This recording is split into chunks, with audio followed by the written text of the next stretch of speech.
and good morning, everybody. I hope you're well on this beautiful Friday morning. I'm Jenni and Walke from Elephant in the Room Consulting, and it's Friday, so it's bite-sized conversations with my digital BFF, Kylie Mowbray-Allen from Hello Media. How are you today, Kylie?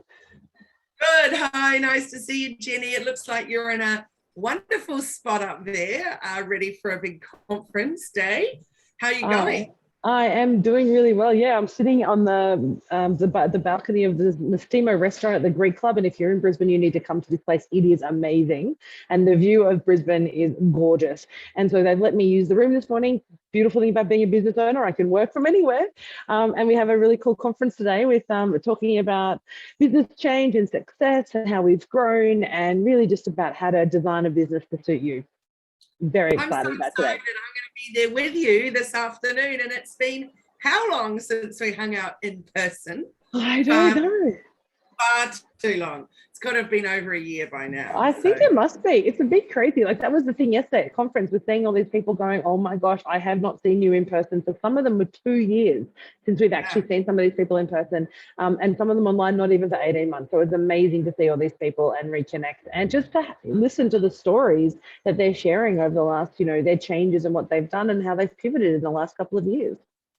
The pivot has been, I know everyone's sick of the word, but it's such a great word because it's what we've all done in so many. And as a dance teacher, I know, especially in a ballroom, you pivot on your heel and round you go, and off you go in another direction, and you just take a big deep breath and go.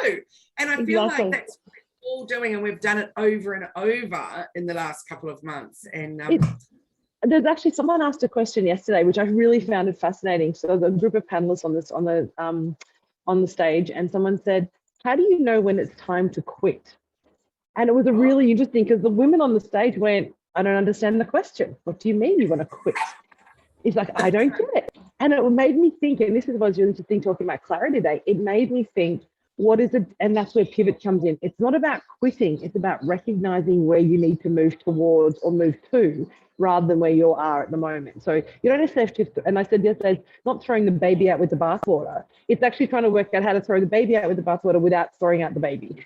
Like, how to get rid of, how to actually work out what you're doing without completely, unless you want to change. Like, if you've been doing face-to-face workshops forever and you go, that's how my program runs, maybe it's time to say, maybe it's no longer the way you do it. Maybe it's time to do something else. And if you're a restaurant, like my friend of mine has a restaurant in Redcliffe. During COVID, they just developed a delivery system. They've never done delivery. They don't work. They've got a very kind of really strict process. They've been running for 30 years. And they went, we're going to do delivery. And it's now 20% of their business, because they decided to serve their customers as a delivery only during COVID. And now 20%, which is insane, that during just a quick pivot during COVID has led to 20% of their business now going forward. It's crazy. Wow. So that is incredible. And I was telling you ages ago about Table Under the Tree, a local company here, at the very beginning of lockdown in 2020. They used to provide these amazing produce pods of local things for holiday makers here. And of course, suddenly no holiday makers. So they started doing a farmer's market delivery. So you don't choose what's in it, it just arrives. Absolutely amazing what they've evolved into. And that's now 100% of their business. Yeah. So quite extraordinary. They have not just survived, but absolutely thrived. Yeah. So it'll be interesting to see, now that our holiday makers are coming back, if they go back to that or not. Yeah, because it really is. Incredible business now. It is, and I think it comes back to, our topic today was going to be talking about clarity, about what you do in business, and clarity in your business and life and your marketing and all aspects of that. And that really, to me, if you have understanding of what your clarity is, what your purpose, what you're trying to do in your business, where you want to go, what you want it to look like, all these things don't feel like you're giving up or losing or changing. It just becomes an evolution. It just becomes an evolving of the business, because it's still going towards the same thing. You're still trying to achieve the same outcome. You're just not fixed on how you achieve it. And so many of us get fixed on, well, I deliver face-to-face, or I deliver online, or I deliver this way. And we get so fixated on that we forget what we're trying to actually achieve, and looking at what the outcome is, rather than we focus on the what or the how. Yes, you're so right. And you know what, though? I realize I've actually become way more rigid in that, but I'm happy with that. I've actually got more clarity around my rigidity. So before, I was before COVID, for example, I was very happy to, if somebody said, actually, I can't come to you, can you please come to me? And so therefore it would take me half an hour to an hour driving time. Then we'd have our session. Then I'd have all that driving time back. So I've literally wasted, well, not wasted, invested half a day. And, you know, I never charged any extra for travel time or whatever. And it didn't suit me at all, but I kept doing it. And particularly with a couple of clients that just really felt that they really needed that. And that was incredibly challenging for me. And I just went with it. And then, of course, COVID hit. We took it online and they've loved being online. So what I realized, and now I've started to be asked again, can we do it in person? And I'm like, just no, this is how I do it. Even if you live down the road, this is how I'm operating my business. And I'm rigid on that. I'm not bending. And if it doesn't suit you, that's okay. You could find someone that's happy to work with you in person. And that's, I love that. And I love that for you, because by doing that, though, you've actually created a whole range of new products and programs that you now run around that online model. So your masterclasses are so much more accessible to people, because we don't have to worry about traveling and getting there and staying overnight and finding a location and finding a venue. Everybody who, no matter where you are located in Australia or in fact the world, can attend your masterclasses, because you now have that flexibility about delivering them online. And so many of my clients say that to me. I've got my 3-day mastermind, which I always want to do face-to-face. And so many clients are saying, will you do this online? And I'm actually saying no, for the same reasons, because for me, I know the best version of the delivery of that program is face-to-face. And that's why we charge a little bit more. That's why you stay at my house. That's why we actually, feed and water you for the weekend, because that immersion is really important. But for masterclasses, you can do short masterclasses online, because you're in and out. You're doing that kind of bite size or capsule knowledge that is so much better delivered online in your own home, in your own space, and you can execute immediately. Absolutely, I agree. So I think that clarity piece and just saying, this is what's working for me. I've tried it. It's not like I've been rigid from the beginning. I've absolutely tried it. I've tested it. I've seen what works, and this is what works for me. And we've talked about it before, Jenny, getting to that beautiful time in your business when you can say no to a client that's trying to push you in a direction that you don't want to be pushed into. So I think whichever way it is that we're going, whether it's online, whether it's in person, whatever it is, if it doesn't feel right, then getting really clear on why doesn't it? What do we want to do with that? But again, one of the lovely ladies yesterday was talking about their business, saying, look, I think they think they've done as much as they can do in the setting that they've developed in their structure, and they need a new structure. And so they're talking about the structure. So I need to change my structure in order to grow. But then my question to them is, well, what do you want to grow into? What's the outcome that you're trying to achieve? Because we focus on the changing of the materials, like we'll change our shirt or change our clothes or change whatever it is without, in a mindless way almost. But we don't think about, well, what are we doing it for? Why do I need to wear high heels? Why do I need to wear a pretty dress or pants or put my hair up or earrings? What's the outcome? What is the intention that we're trying to achieve? And I think that's what I love about the way that you pivoted Hello Media, is that you were really clear about what you wanted to achieve in the business and what was going to work for you. And that clarity has driven every decision you've made since then about what you want to do. But when you just make changes without asking that question, is what is the clarity about what I'm doing? What's my intention? What am I trying to achieve? Everything just becomes kind of like, you feel like you're playing and flipping and flopping between different things, because you don't actually work towards a clear plan. Indeed, you did right. So I saw a post the other day, obviously we're still in massive recovery mode down here through the, from the floods, etc. And so there's a fair bit of angst going on in the Facebook groups and stuff like that. But it's interesting to watch those that are commenting and responding with really beneficial, really supportive, really helpful comments. And someone was talking about their business and how they're stuffed and they're this and they're that, and that, and actually their business is online, but they're saying, we've just got such issues with the internet and da, da, da, da, da. And so how can I earn money? And why isn't the government giving me more money? And blah, blah, blah. And the dude said, actually, you could go and stack shelves at Woolies, because there's a desperate need for, where the produce is being built up, and I see those ads all the time, et cetera, et cetera. And I thought, that's beautiful. That in itself was a magic moment of clarity. It's like, let's put it out there. There are other options. You don't have to be caught up in the mindset of complain, it's all too hard. Just look with some fresh eyes and do something different, perhaps. And I love that what you said then, because that's the reality, isn't it? Because we all have choice. And what that lady hadn't recognized, or that person hadn't recognized, is that she has a choice and she's choosing to stay in her business and focus on having this negative attitude or a lack perspective, or I mean the trauma, because a lot of that will be trauma that based around this kind of wound of the flood that's happened. And so there she's still feeling, or they're still feeling in that responsive, like, hey, responsive mindset, rather than, okay, it's done. We can't change it. We're here. This is our position now. So how do we grow and learn and move on from that in a way that's going to help serve my family, serve my outcome? And if that is stacking shelves at Woolies, or helping out at a retirement village like you do, or doing other just odd jobs just to get you by, then that's okay, because that's actually not taking you off your path. That's keeping you on your path. Well, actually, you're right. And that was really interesting. So as you know, as you mentioned, I volunteered at a nursing home when they were having really big problems with getting staff in because of the floods. I actually got a little bit of backlash just recently from a couple of people, 2 different sources, saying our aged care system is in such a dire need of an upheaval that by you and the other volunteers going in there, it actually didn't help them because they didn't have to make changes and fix it. And I was like, wow, that's really interesting. They said, yes, it would have been awful for the staff that were there not to have volunteers. Yes, it would have been awful for the old people not to have been fed, but then surely that would have spoke louder to the government. And I just sat there thinking, can you imagine if that was my mother in that home and nobody would go in to help? I thought that was just extraordinary. So, yeah, it's an interesting thing. And that's that position of like, you don't need to cause pain to make a stand, do you? It's like, we're going to like stand back and let it fail so that the government recognizes that they need to help us. Well, actually, the government is always helping us on lots of different levels. Now, I'm not going to defend what they've done because there's been missteps across the way around all the different stuff that's happened. But at the end of the day, we're responsible for our own selves and our own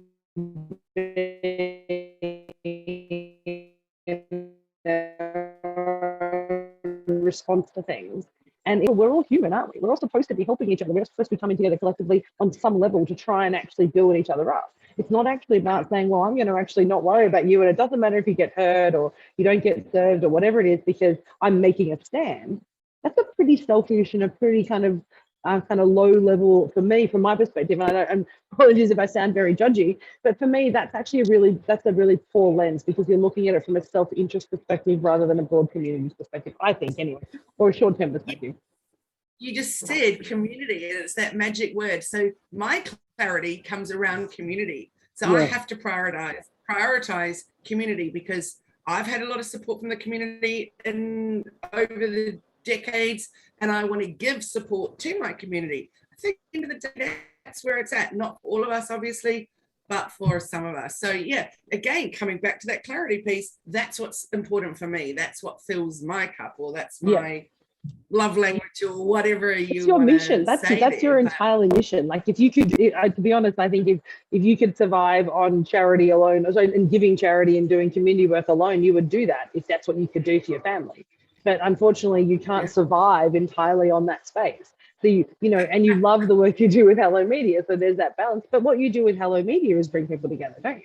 Like, if I think about the PPP in your Passionate Purposeful Women group, that's all about bringing community and helping, and the incredible radiation of kind of support that group has done and the huddle has done into community at the moment has been phenomenal. And you are driving that because that's a mission and a purpose, because you're clear on that. And you're not doing it to try and, to be noted or to be seen or to anything else. You're doing it truly because it's coming from your heart. You're doing it, it's your soul's work, right? And I think that's what we often forget, is that sometimes they misalign with what other people's values are, and that's okay. It doesn't matter. You don't have to all be the same. That's what makes it beautiful, right? Is that you have a different purpose and I have a different purpose, and we all kind of work in the world in a different way. And by doing that and accepting that, it actually allows everyone else just to live in their space and own the space they're in and be like, this is who I am. Come and find me if you need this. And if you don't, that's okay.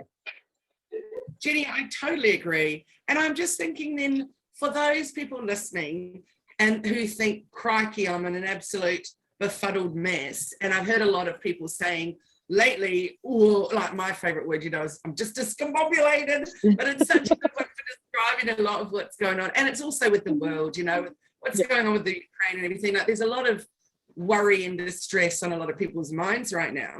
So Jenni, in terms of getting clear, getting clarity, obviously you and I both agree it's like the most important thing, having a really clear roadmap of where we're headed, what it is that we're trying to achieve. What would you say for people as one piece of advice to start that process? How do you even begin when you've got a mind just full of all the things? What's one thing you can do? Oh, such a great question, Kylie. I love that question. I wish I'd prepped for this answer. For me, I actually look at it as a continuum. I guess what comes to mind when you ask me that question is I want to draw a line on a book or somewhere and say, on that spectrum, if these are the things that you'd never want to do again, and these are the things that you love to do every day, all the things that are filling your mind, put on that spectrum.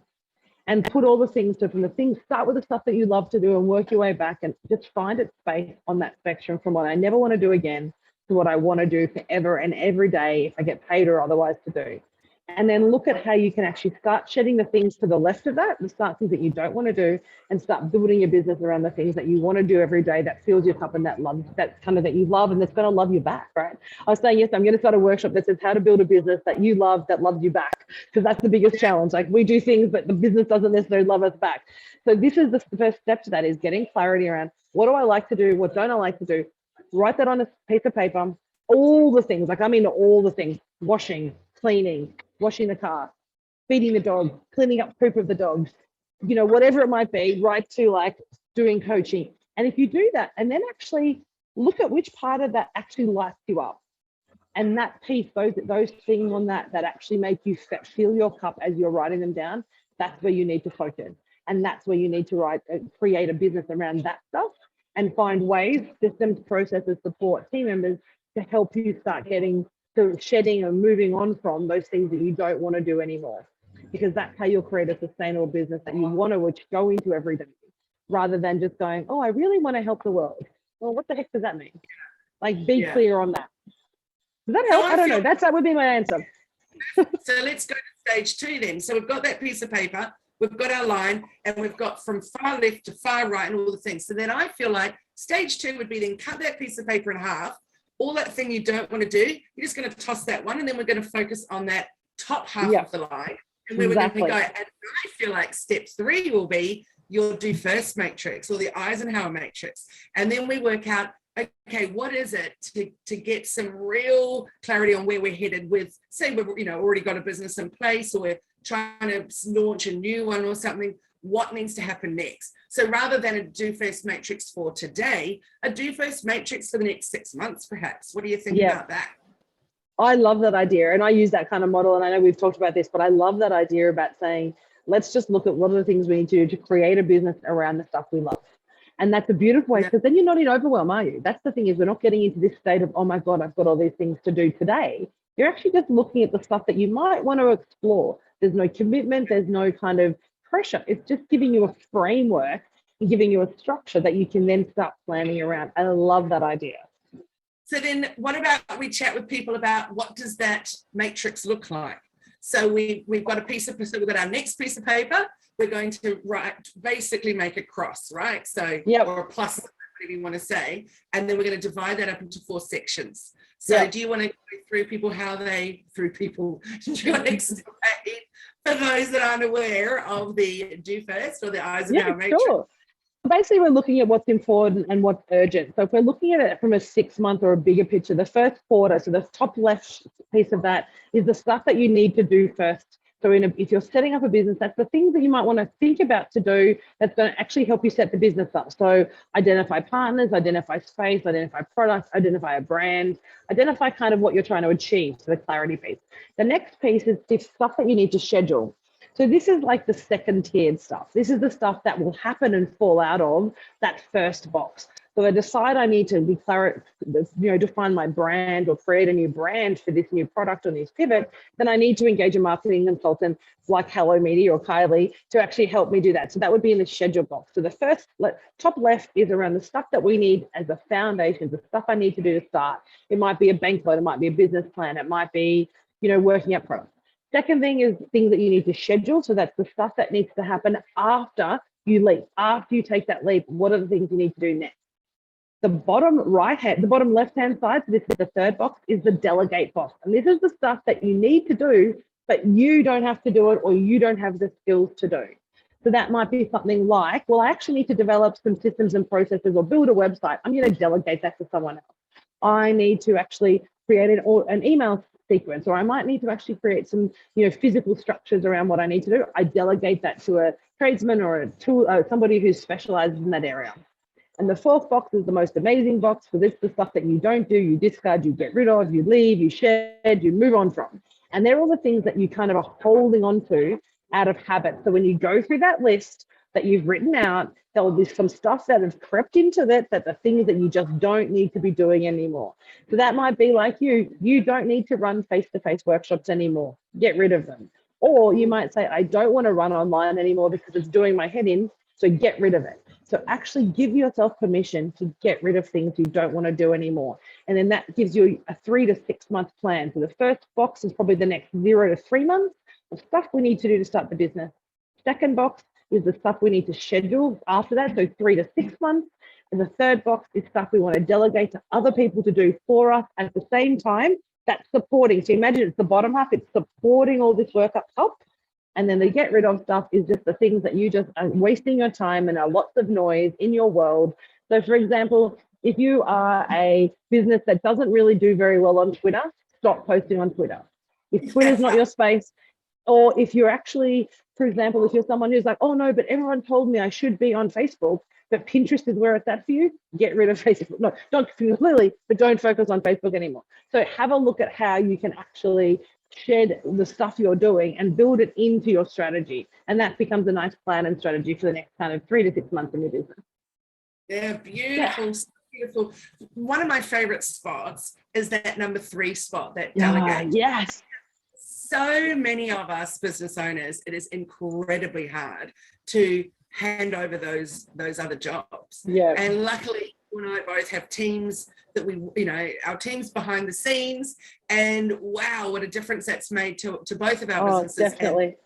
Delegation thing. So what do you suggest? My suggestions would be, if you don't have a team behind the scenes and you still you need to delegate, literally not any human can do every single thing. No. So for me, for example, my first stage would have been bookkeeper, accountant, those kind of pieces. My next part of the delegate would be actual platforms. So when I'm doing my do first matrix, it's not even necessarily people. So it'll be like, okay, so I know I need to set up, for example, Airtable, and that's going to be my delegate person is Airtable, because once I've spent that time and invested that time putting it all into Airtable, then it's going to run much better. So I'm delegating it to a, not necessarily to a person. Yeah, and I love that idea, particularly if you're using Airtable with something like Zapier or something else that actually allows you to automate your whole processes. So if you're using Google or Microsoft or Airtable or whatever it is, something like Zapier becomes your, artificial intelligence virtual assistant that can do some of those tasks that don't require thinking, that just requires action to be done. And so I think that's beautiful when you're looking at delegated. How do we work smarter? That work smarter, not harder, which I know gets a little bit twee sometimes, but it's true when it comes to systems and true when you're a small business trying to grow and trying to find ways to find more time in your day. Delegating is definitely the place to go. And remember, there are things, and this was a big step for me. It took me 4 years to delegate my invoicing. So I kind of forget that I can go to Xero and I can set up just an invoicing option so that my team now actually do my invoicing for all my consulting clients. So my coaching stuff goes through Stripe, but my consulting clients all go through Xero. And so now when we win some business with consulting and we need to do the invoicing for that, I can send them to my team, and then my amazing Macy will actually create that invoice and send it out, and I don't have to worry about that anymore. And it may only be 5 or 10 minutes, but that 5 or 10 minutes, when you multiply it over the contract, becomes a huge weight that you kind of have to bear. And now I don't have to, because I have an amazing team who do that for me. So think about what you really need to do, like stuff you really need to do. And on that invoicing topic, if you know that's something that's got to be sent every month, then set it up to auto repeat. So you can 100%. even set up auto reminders and like so much of it that you can actually automate. Now, I know that automating can be overwhelming because even just learning how to do that can take time. But my goodness, if it takes you half an hour or 3 hours to learn how to do that, that's going to save you potentially a week in the space of a year of actually going back in and 100%. testing that. And remember your time is valuable and your knowledge. So I look at you, Kylie, and the amazing work that you do and the amount of hours a day that you put into your clients. That's incredibly valuable information and coaching that you're supporting. So because you've got this great team doing all this other automation piece, you actually help other clients you set that up for some of your clients. I know that. But if someone like me who goes, or someone else who's starting a business who goes, I don't know how to do automation, and you don't want to spend 20 hours learning the systems, you can hire somebody like our colleague, Nick Cree, our friend who does that kind of work, who can consult you on how to automate your business, how to set your business up on repeat. So it's fully automated if you need it to be. So you can actually hire an expert, and that's where you need to be mindful of the investment that you need to spend.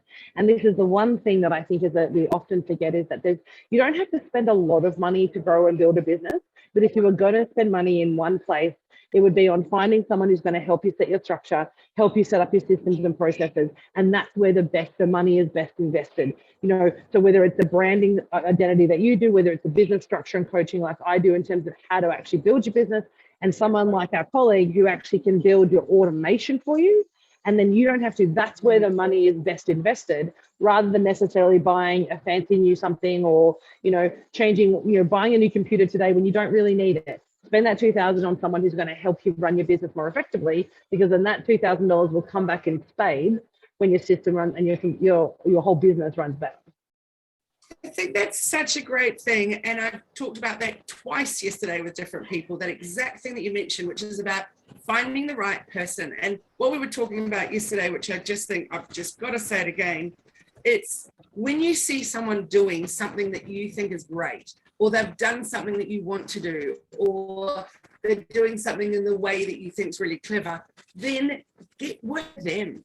So it's about constantly investing in the next person that's going to help you get to the next stage that you need to be. Correct. So I think, like about Nick Cree, amazing dude. I've been following him for years and go to his online meetups and things.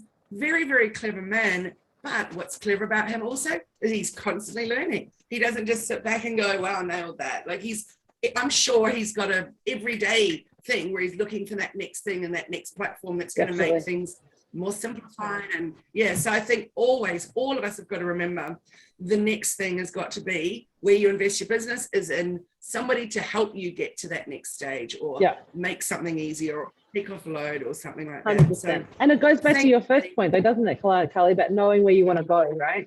Knowing what your outcome's going to be and what you're trying to achieve allows you then to plan those extra learnings and those informations and those people that we need to bring in and the systems, because we know what path we're on, we know where we're going. And so you do that from a branding, I do that from a business structure perspective, but knowing the pathway allows us to go, okay, I know what I'm doing this for, I know what the outcome's going to look like, and that's what we're working towards. So I feel like if we were going to sum up the importance of clarity and how we're going to get there, that would be, number one would be draw that line and put that, that importance of what you like, what you don't like, et cetera, et cetera. Then go to that do-first matrix and work out what you can delegate and what you can just forget about completely and what you need to do first, et cetera, et cetera. Then the next bit would be find someone that can help you get there. So I reckon that's a good 3-step process that's going to get you exactly where you need to head. So I love it. Another great chat, Jenni. I feel my brain is full and I've got 2 hours to drive, so I'm going to be able to process all of that when I come and join you this afternoon, which I'm really looking forward to. I can't wait to see you this afternoon and have a chat, and we can kind of reconnect and maybe do a little maybe we should do challenge ourselves to do a little Facebook Live this afternoon about what we've learned from the day and our conversations, just for a bit of fun. So afternoon really bite size. We've done morning bite size. We might do an afternoon bite size this week. Great idea. All right, everyone. Well, we look forward to seeing you this afternoon on a Facebook Live. For those of you listening to the replay or as the podcast, thanks for joining us. We love having you here. I'm Kylie Mowbray-Allen from Hello Media, and I'm chatting with my digital BFF, Jenni Walke from Elephant in the Room Consulting. Awesome, guys. Great to connect with you all. Thanks so much for being here, and see you next Friday. Same time, same place, and we'll announce our topic through the week. Thanks, guys. Bye-bye. Bye, everyone.